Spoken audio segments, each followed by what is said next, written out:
Hi friends, welcome back to ಸ್ಯಾಮ್ತನು kitchen. ಅನೇಕ ರೀತಿಯ ಕಿಚನ್ ಟಿಪ್ಸ್ಗಳೊಂದಿಗೆ ಈ ವಿಡಿಯೋನ ನಿಮ್ಮ ಜೊತೆ ಶೇರ್ ಮಾಡ್ತಾ ಇದ್ದೀನಿ. ವಿಡಿಯೋನ ಲಾಸ್ಟ್ ತನಕ ನೋಡಿ. ಹಾಗೆ ಸಬ್ಸ್ಕ್ರೈಬ್ ಮಾಡಿಲ್ಲ ಅಂದರೆ ಪ್ಲೀಸ್ ಸಬ್ಸ್ಕ್ರೈಬ್ ಮಾಡಿಕೊಂಡು ವಿಡಿಯೋನ ನೋಡಿ. ಬೆಳ್ಳುಳ್ಳಿ ಸಿಪ್ಪೆ ತೆಗೆಯೋದು ಎಷ್ಟು ಕಷ್ಟ ಅನ್ನೋದು ಎಲ್ಲರಿಗೂ ಗೊತ್ತೇ ಇದೆ. ಆದರೆ ಸುಲಭವಾಗಿ ನಾವು ಬೆಳ್ಳುಳ್ಳಿ ಸಿಪ್ಪೆನ ತೆಗಿಬೋದು. ಈ ರೀತಿ ಅದನ್ನು ಬಿಡಿಸಿ ಅದಕ್ಕೆ ಬಿಸಿ ಬಿಸಿ ಆಗಿರೋ ನೀರನ್ನು ಹಾಕಿ ಒಂದು 5 ನಿಮಿಷ ಹಾಗೆ ಬಿಡಿ. ಮತ್ತೆ ತೆಗೆದು ನೋಡಿ, ತುಂಬಾ ಈಸಿಯಾಗಿ ಬರುತ್ತೆ. ಮೆತ್ತಗಾಗಿರುತ್ತೆ ಅಲ್ವಾ. ನಾವು ತುಂಬಾ ಸುಲಭವಾಗಿ ಬೆಳ್ಳುಳ್ಳಿ ಸಿಪ್ಪೆನ ತೆಗಿಬೋದು. ಅರ್ಧ ಗಂಟೆಯಲ್ಲಿ ಮಾಡೋ ಕೆಲಸನ 10 ನಿಮಿಷದಲ್ಲೇ ಮಾಡಿ ಮುಗಿಸ್ಕೋಬೋದು.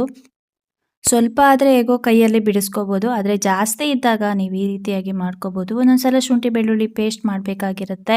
ಆವಾಗ ನಾವು ಈ ಥರ ಮಾಡ್ಕೋಬೋದು. ಬೆಳ್ಳುಳ್ಳಿ ಎಷ್ಟು ಹಾಕಿರ್ತೀವಿ ಅದರ ಅರ್ಧದಷ್ಟು ಶುಂಠಿನ ಹಾಕಿ ನಾವು ಈ ಥರ ತುಂಬಾ ಕಡಿಮೆ ಟೈಮಲ್ಲಿ ಪೇಸ್ಟನ್ನು ಮಾಡ್ಕೋಬೋದು. ಎಲ್ಲ ಸೂಜಿನೂ ಒಂದೇ ಥರ ಇರೋದಿಲ್ಲ. ಒಂದೊಂದು ಸೂಜಿಗಂತೂ ನಾವು ದಾರ ಹಾಕೋದು ತುಂಬಾ ಕಷ್ಟ ಆಗಿಬಿಡುತ್ತೆ. ತುಂಬ ಚಿಕ್ಕ ಹೋಲಿರುತ್ತೆ. ಆ ರೀತಿ ತುಂಬ ಕಷ್ಟ ಆಗ್ತಾ ಇದೆ, ಹಾಕಕ್ಕಾಗ್ತಾ ಇರಲ್ಲ ಅಂದರೆ ಚಪಾತಿ ಹಿಟ್ಟಿರುತ್ತೆ ನೋಡಿ, ಅದನ್ನು ಸ್ವಲ್ಪ ಈ ಥರ ದಾರಕ್ಕೆ ಹಾಕಬೇಕು. ಆವಾಗ ಅದು ತುಂಬಾ ರಫ್ ಆಗಿಬಿಡುತ್ತೆ. ಆವಾಗ ನಾವು ಈಸಿಯಾಗಿ ಸೂಜಿ ಒಳಗಡೆ ನೂಲನ್ನು ಹಾಕ್ಕೋಬೋದು. ಇಲ್ಲ ಅಂದರೆ ಹಾಕೋದು ತುಂಬಾ ಕಷ್ಟ. ಈ ಥರ ಮಾಡ್ಕೊಳ್ಳಿ. ತುಂಬಾ ಸುಲಭವಾಗಿ ನಾವು ಸೂಜಿಗೆ ದಾರನ ಹಾಕ್ಕೋಬೋದು. ಕರ್ದು ಇಟ್ಟಿರುವಂಥ ಎಣ್ಣೆನಲ್ಲಿ ತುಂಬಾ ಕೊಳೆ ಇರುತ್ತೆ ಅಡಿನಲ್ಲಿ. ಅಂದರೆ ಏನಾದರೂ ಫ್ರೈ ಮಾಡಿರ್ತೀವಿ, ಕೆಳಗಡೆ ತುಂಬಾ ಕೊಳೆ ಬಿಟ್ಟಿರುತ್ತೆ. ಅದನ್ನು ನಾವು ಮತ್ತೆ ಯೂಸ್ ಮಾಡೋದಕ್ಕೆ ಇಷ್ಟ ಆಗಲ್ಲ. ಅದನ್ನು ವೇಸ್ಟ್ ಮಾಡೋದ್ರ ಬದಲಾಗಿ ಈ ರೀತಿ ಸ್ಟ್ರೈನ್ ಮಾಡ್ಕೊಳ್ಳಿ. ಕೊಳೆ ಎಲ್ಲ ಮೇಲ್ಗಡೆ ನಿಂತುಬಿಡುತ್ತೆ. ಮತ್ತು ಅದನ್ನು ನಾವು ಯೂಸ್ ಮಾಡ್ಕೋಬೋದು. ಹಾಗೆಯೇ ಈ ಪಾತ್ರೆ ಏನಿದೆ ಅಲ್ವಾ, ಇದರಲ್ಲಿ ಕೂಡ ತುಂಬಾ ಎಣ್ಣೆ, ಜಿಡ್ಡು, ಕೊಳೆ ಎಲ್ಲ ಇರುತ್ತೆ. ಇದನ್ನು ನಾವು ಡೈರೆಕ್ಟಾಗಿ ಸಿಂಕಿಗೆ ಹಾಕಿ ತೊಳೆಯೋದ್ರಿಂದ ಫುಲ್ ಸಿಂಕ್ ಎಲ್ಲ ಎಣ್ಣೆ ಆಗಿಬಿಡುತ್ತೆ. ಆಮೇಲೆ ಸ್ಕ್ರಬ್ಬರ್ ಕೂಡ ತುಂಬಾ ಎಣ್ಣೆ ಆಗಿಬಿಟ್ಟಿರುತ್ತೆ. ಆ ರೀತಿ ಆಗಬಾರ್ದು ಅಂದರೆ ಈ ರೀತಿ ಟಿಶ್ಯೂ ಪೇಪರಲ್ಲಿ ಫುಲ್ಲು ಎಣ್ಣೆ, ಕೊಳೆ ಎಲ್ಲ ತೆಗಿಬೋದು. ಇಲ್ಲಾಂದರೆ ವೇಸ್ಟ್ ಬಟ್ಟೆನಲ್ಲಿ ಕೂಡ ಈ ರೀತಿ ಮಾಡಿಕೊಂಡು ಅದನ್ನು ಎಸಿಬೋದು. ಅಥವಾ ವೇಸ್ಟ್ ಪೇಪರ್ ಇರುತ್ತೆ ನೋಡಿ, ಅದರಲ್ಲಿ ಕೂಡ ಈ ಥರ ಮಾಡಿ ಮತ್ತೆ ನಾವು ಪಾತ್ರೆನ ತೊಳೆಯೋದ್ರಿಂದ ನಮಗೆ ತುಂಬಾ ಟೈಮ್ ಸೇವ್ ಆಗುತ್ತೆ. ಹಾಗೆಯೇ ಪಾತ್ರೆ ತೊಳೆಯೋದು ಕೂಡ ತುಂಬಾ ಈಸಿ ಆಗುತ್ತೆ. ಸ್ಕೂಲಿಗೆ ಹೋಗೋ ಮಕ್ಕಳು ಮನೇಲಿದ್ದರೆ ಅವರು ಸಂಜೆ ಸ್ಕೂಲಿಂದ ಬಂದ ಮೇಲೆ ಶೂಗಳನ್ನಾಗಿರ್ಬೋದು ಅಥವಾ ಬ್ಯಾಗ್ಗಳಾಗಿರ್ಬೋದು ಅಥವಾ ಅವರ ಯೂನಿಫಾರ್ಮ್ಗಳಾಗಿರ್ಬೋದು ಎಲ್ಲೆಂದ್ರಲ್ಲಿ ಬಿಸಾಕ್ತಾ ಇರ್ತಾರೆ. ಅಂದರೆ ತುಂಬ ಸುಸ್ತಾಗಿದೆ ಅನ್ನೋ ಥರ ಮಾಡ್ತಾ ಇರ್ತಾರೆ. ನಾವು ಅದಕ್ಕೆ ಅವಕಾಶನೇ ಕೊಡಬಾರ್ದು. ಆ ಪ್ಲೇಸಲ್ಲಿ ಕರೆಕ್ಟಾಗಿ ಇಡು ಅಂತ ಹೇಳಬೇಕು. ಆ ಥರ ಒಂದಿನ ಅಭ್ಯಾಸ ಮಾಡಿಸಿ ಮತ್ತೆ ಅವರೇ ಮಾಡ್ತಾ ಬರ್ತಾರೆ. ಲಂಚ್ ಬಾಕ್ಸ್ಗಳನ್ನು ಕೂಡ ಹಾಗೆ ಅವರಿಂದನೇ ತೆಗೆಸ್ಬೇಕು. ಏನೇನು ತಿಂದಿದೆಯಾ, ಬಿಟ್ಟಿದೆಯಾ ತೋರಿಸು ಅಂತ. ಯಾಕಂದರೆ ಒಂದೊಂದು ಸಲ ಕರೆಕ್ಟಾಗಿ ಅವರು ತಿಂದಿರೋದೇ ಇಲ್ಲ, ಫುಡ್ ಎಲ್ಲ ವೇಸ್ಟ್ ಮಾಡ್ತಾ ಇರ್ತಾರೆ. ಹಾಗೆಯೇ ಅವರಿಗೆ ಎಷ್ಟು ಬೇಕೋ ಅಷ್ಟನ್ನು ಮಾತ್ರ ನಾವು ಹಾಕಿ ಕಳಿಸೋದು ಕೂಡ ಒಳ್ಳೆಯದು. ಆದಷ್ಟು ಜಂಕ್ ಫುಡ್ಡಿಗೆ ಬದಲಾಗಿ ಫ್ರೂಟ್ಸ್ಗಳನ್ನು ಹಾಕಿ ಕಳಿಸೋದು ತುಂಬಾ ಒಳ್ಳೆಯದು. ಇಲ್ಲಾಂದರೆ ಅವರು ಜಂಕ್ ಫುಡ್ಡಿಗೆ ಅಡಿಕ್ಟ್ ಆಗಿಬಿಟ್ಟಿರ್ತಾರೆ. ಹಾಗೆಯೇ ಆ್ಯಸ್ ಎ ಪೇರೆಂಟ್ಸ್ ಆಗಿ ನಾವು ಮಕ್ಕಳ ಬ್ಯಾಗ್ಗಳನ್ನು ಡೈಲಿ ಚೆಕ್ ಮಾಡ್ತಾ ಇರಬೇಕಾಗತ್ತೆ. ಸ್ಕೂಲಿಂದ ಬೇರೆ ವಸ್ತುಗಳು ಅವ್ರ ಬ್ಯಾಗ್ ಜೊತೆ ಮನೆಗೆ ಬಂದಿರ್ಬೋದು, ಅಥವಾ ಮನೆಯಲ್ಲಿರೋ ಕೆಲವು ವಸ್ತುಗಳು ಸ್ಕೂಲಿಗೆ ಹೋಗಿರ್ಬೋದು, ಗೊತ್ತಿಲ್ಲದೆ ಹಾಕಿರ್ಬೋದು ಅವರು. ಇದನ್ನೆಲ್ಲ ನಾವು ಅವಾಯ್ಡ್ ಮಾಡಬೇಕು.